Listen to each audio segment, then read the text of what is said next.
services. In this chapter, we will learn about the nature and characteristics of services, differentiation between goods and services, and different type of banking services. So let's start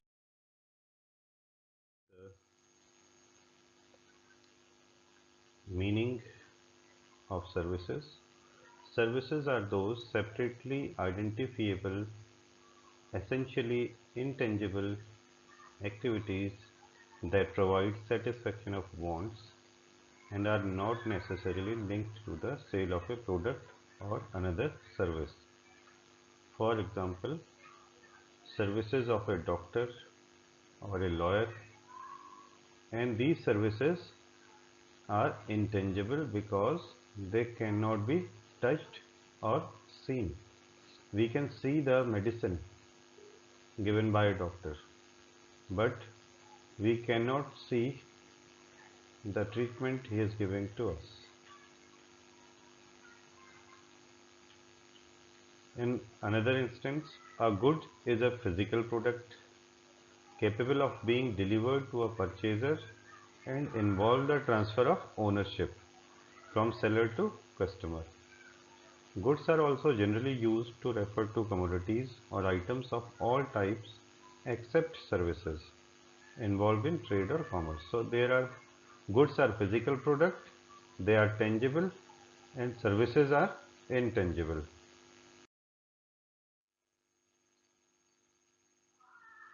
Then we start with the nature of services. Services are intangible, they cannot be touched, they are experiential in nature. One cannot taste a doctor's treatment or touch entertainment. Second point is inconsistency. It is one of the important characteristic of service. Since there is no standard tangible product, service have to be performed exclusively each time. Means different customers have different demands and expectations, and service providers need to have an opportunity to alter their offer to closely meet the requirement of the customers. This is happening, for example, in the case of mobile services, or we can say in case of a doctor, the treatment he is giving to the patient for different diseases or same diseases, it will be exclusively performed for each and every patient. So services are intangible, we cannot touch them, and inconsistent means they are exclusively performed for each receiver of service. Next slide, that is inseparability. Another important characteristic of service is simultaneous activity of production and consumption being performed. This makes the production and consumption of service seems to be inseparable, where we can take example of a doctor giving treatment to a patient is a simultaneous activity, means the production of services start from there and the patient is consuming it at the same time. So it is very important feature of services. Wherever they are produced, they are consumed at the same time or simultaneously. Therefore, they are inseparable. While we can manufacture a car today and sell it after say a month, this is often not possible with services that have to be consumed as and when they are produced. So it moves on to the next point where inventory is given. We cannot store services. Services have little or no tangible components and therefore cannot be stored for a future use. That is, services are perishable. Once they are produced, they are consumed at the same time, and after that they are not present. And providers can at best store some associated goods but not the service. Service cannot be stored.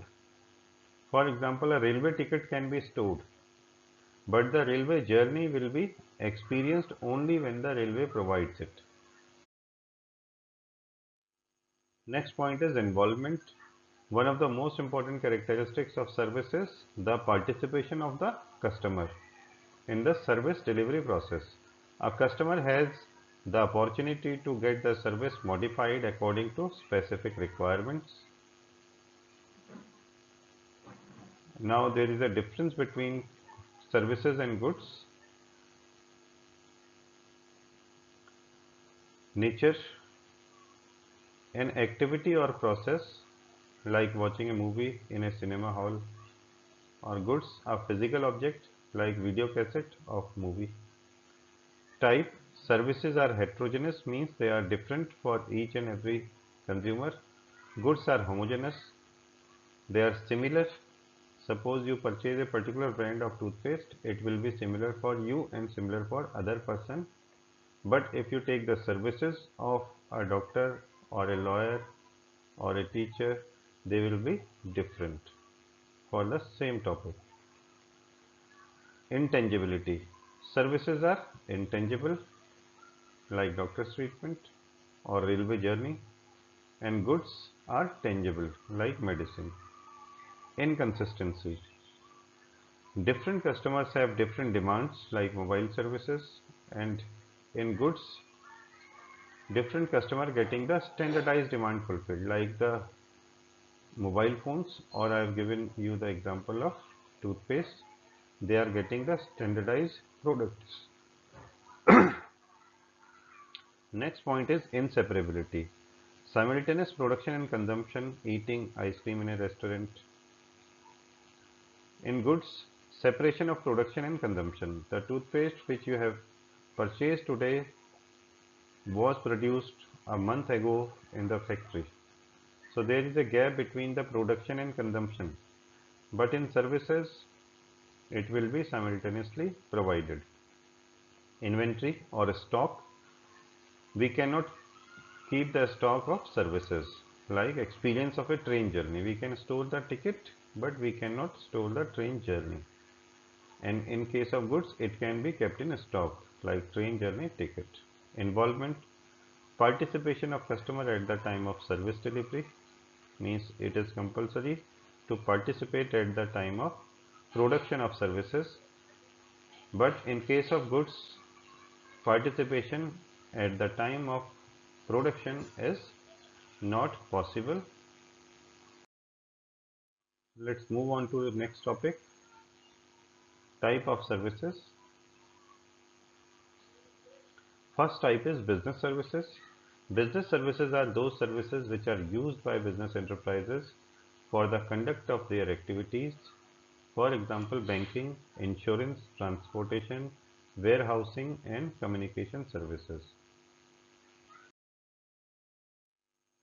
Next one is social services. Social services are those services that are generally provided voluntarily in pursuit of certain social goals.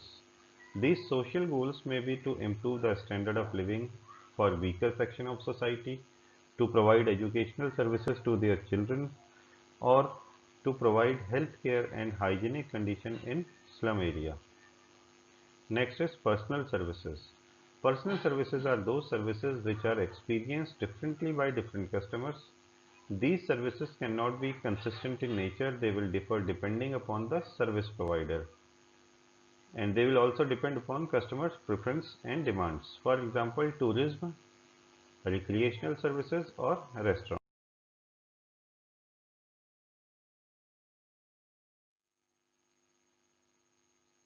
That is banking. A banking company in India is the one which transacts the business of banking, which means accepting for the purpose of lending and investment of deposit of money from the public, repayable on demand or otherwise, and withdrawable by checks, drafts, order, or otherwise.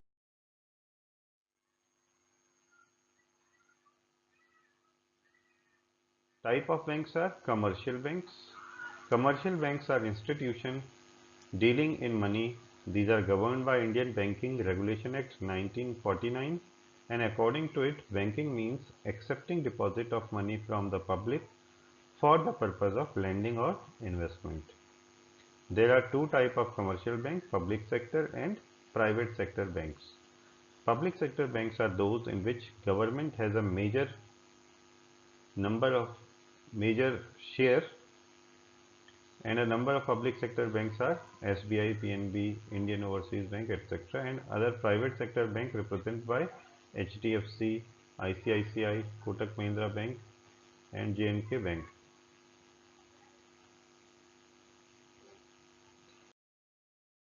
Now we move on to next slide, that is cooperative bank. Cooperative banks are governed by the provision of State Cooperative Societies Act and meant essentially for providing cheap credit to their members. It is an important source of rural credit like agricultural financing in India. Then next category is specialized banks. Specialized banks are foreign exchange banks, industrial banks, development banks, export import banks, catering to specific need of these unique activity. These banks provide financial aid to industries, heavy and trunky projects and foreign trade. And last type is central bank. The central bank of any country supervises, controls and regulates the activities of all the commercial banks of that country. It also acts as a government banker. It controls and coordinates currency and credit policies of any country. The RBI of India is the central bank of our country. Then we have functions of commercial bank. So our main focus will be on commercial banks and their functions are: first point, acceptance of deposit. It simply means that we can deposit our money into banks. So it is a function of commercial bank.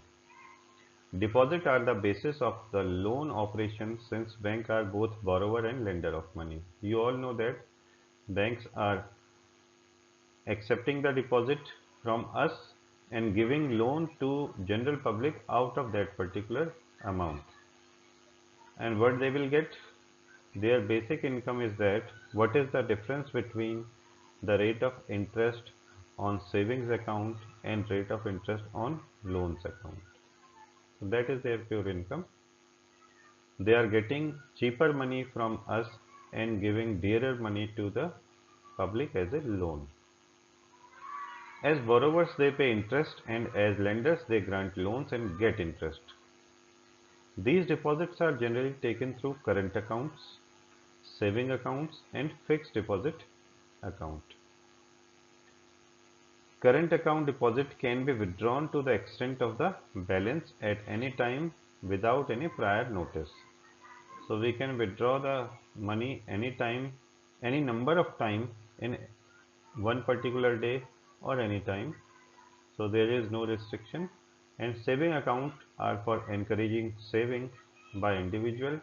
So bank pay rate of interest as decided by RBI or central bank on these deposits. Withdrawal from these accounts has some restrictions in relation to amount as well as number of times in a given period. Then fixed accounts or fixed deposit account or FD account are also known as time deposit or term deposit with higher rate of interest as compared to the savings account. A premature withdrawal is permissible with a percentage of interest being forfeited. Means if we withdraw the money from our fixed deposit account before its maturity, then we will not get the interest or we will get the less amount. Second function is lending of funds, means providing loans. Second major activity of commercial bank is to provide loans and advances out of money received through deposits.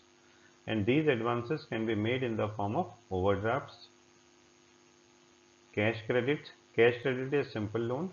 Overdraft is, it means that we are withdrawing money which is more than our deposits. So it is allowed after certain paperwork, and there is a limit of overdraft, that how much money we can withdraw with the help of overdraft. Then there is a facility of discounting trade bills. Then term loans means fixed deposit or time period loan, consumer credit and other miscellaneous advances.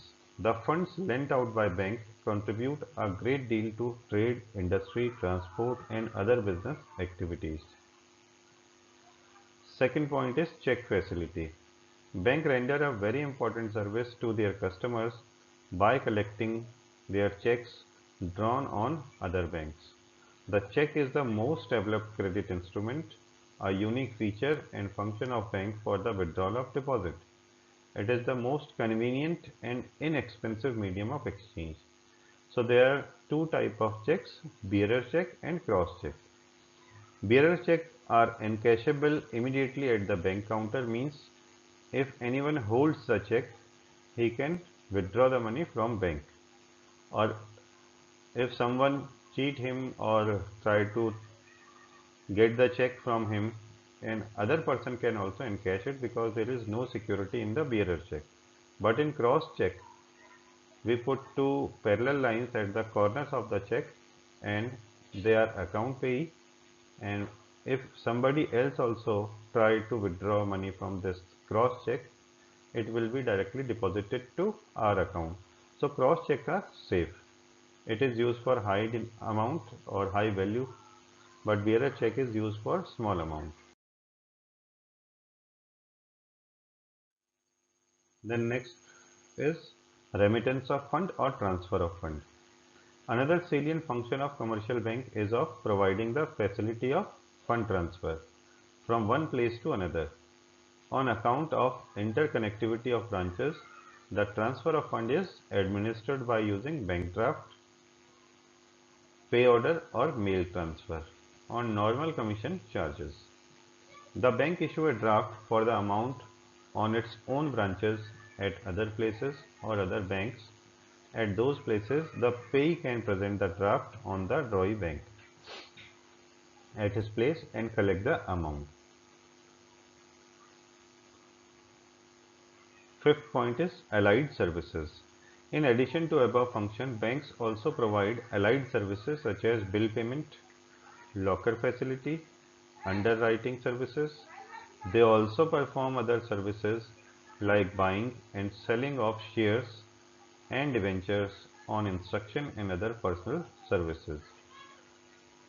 The payment of insurance premium, collection of dividend, etc. So there are lots of services which a bank performed under the category of allied services. So thank you students. Thanks for watching.